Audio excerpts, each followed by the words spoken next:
Hello everyone, welcome to Google Form Tutorials. In this video, we are going to see some of the questions types that are given to us in Google Forms, but they're not that mainstream.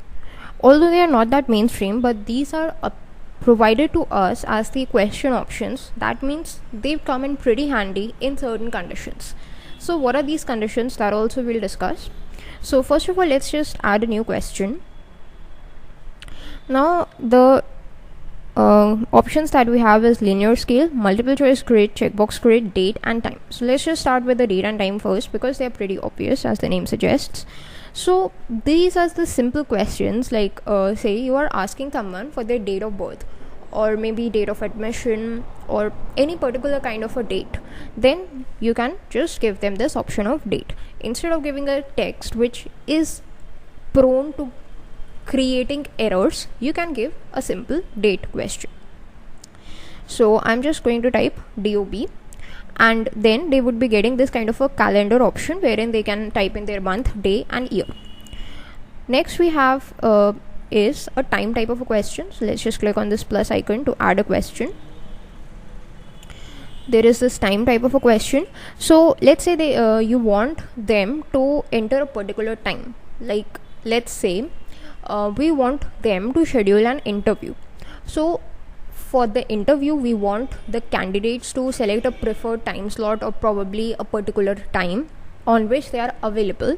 So this option can be given to them, but this is not that mainstream again because in the cases we can give them a drop down list of all the time slots that are suitable with us, and then the candidates can choose from them. But again, if you want to use this time type of a question, we can just simply say please enter your preferred time, and then a kind of a clock would be there and they would be able to enter the time.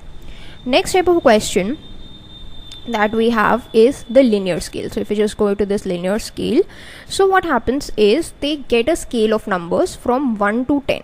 This is the maximum limit, like from 1 to 10 or probably from 0 to 10, whatever you want. You can give them this scale. On 0, let's say you want them to give a rating.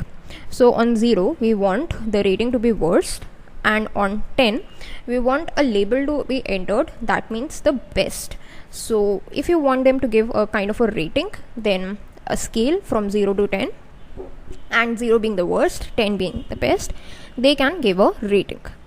Next type of a question that we have is multiple choice grid. So what happens in this is a multiple choice grid is created. Let's say we say the question 1 is in the form of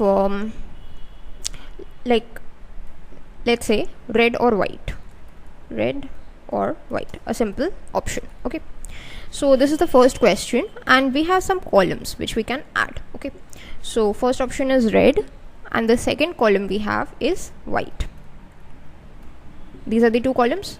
Next we can add another row, and this row also has these options, like let's say red or white again.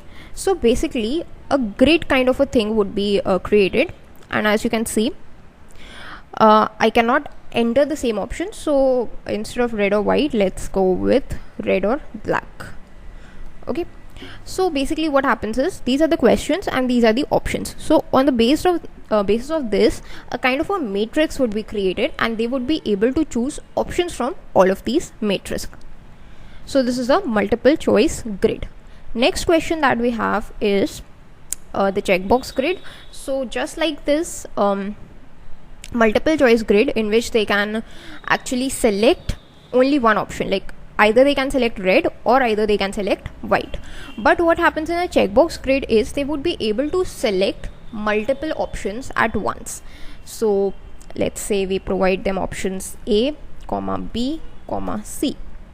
Okay, and the columns we provide them is 3 as well, column A, column B, column C. Okay, and in the second row also, let's say we provide D, we provide E, we provide F. 3 options we provide. Okay, now if I just click on this eye icon, then I would be able to preview the form and we can actually see that how the respondents are going to respond. So I can just select A, B and C both or all 3 of them, and here also we can select at least these two. But in this case, what happens, I have to select only one option. If I choose white, red gets unselected, and vice versa. So like this. Here for the rating, I can just select 1 for the rating. I'm giving the option that okay, 10 means the best. So if I really like the service, I can give 10. For the time, how can I enter? I can just simply enter the time like this. As you can see, AM is written, so that means it's not a 24-hour format, it's a 12-hour format. So I have to change it. Instead of AM, if I want to do PM, here I can do this. Using the calendar icon, I just select a date, let's say 8th August. And like this, we have these whole options. That's it for this video. Thanks for watching.